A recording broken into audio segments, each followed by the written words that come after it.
Tripura sports কাউন্সিলের উদ্যোগে 10 দিনব্যাপী প্রতিভাবান খেলোয়াড়দের বাছাই ক্যাম্পের সমাপ্তি অনুষ্ঠান অনুষ্ঠিত হলো বুধবার।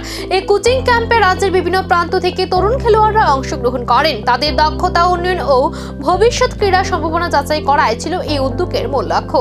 সমাপ্তি অনুষ্ঠানে উপস্থিত ছিলেন যুব বিষয়ক ক্রীড়া দপ্তরের মন্ত্রী টিঙ্কু রায়, আগরতলা পৌর নিগমের মেয়র দীপক মজুমদার, বিশিষ্ট সমাজসেবী অভিষেক দেবরায়, পশ্চিম জেলার সভাধিপতি বিশ্বজিৎ শীল এবং ত্রিপুরা স্পোর্টস কাউন্সিলের সচিব সুকান্ত ঘোষ।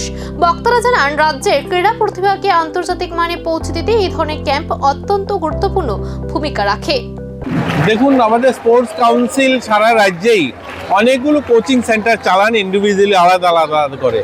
এটা একসঙ্গে সবাইকে এক জায়গায় রেখে একটা রেসিডেন্সিয়াল কোচিং করানো, এটার মাধ্যমে আমাদের একটা টিম ওয়ার্ক, সমস্ত খেলোয়াড়দের মধ্যে যে আন্তরিকতা তৈরি হয় এবং একসঙ্গে একটা প্যাটার্নেই সবাই শেখা, এটাও একটা বিষয় রয়েছে। তো এটা একটা বড় উদ্যোগ স্পোর্টস কাউন্সিলের, যে সমস্ত কোচিং সেন্টার থেকে বাচ্চাদেরকে এনে একসঙ্গে একটা জায়গায় একই প্যাটার্নে শেখানো।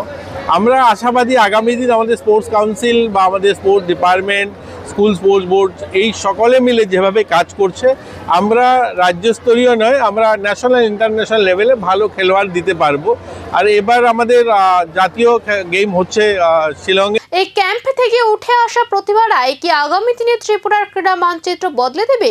কোন খেলোয়াড়রা ভবিষ্যতে তারকা হয়ে উঠবে? নজর এখন সেদিকেই।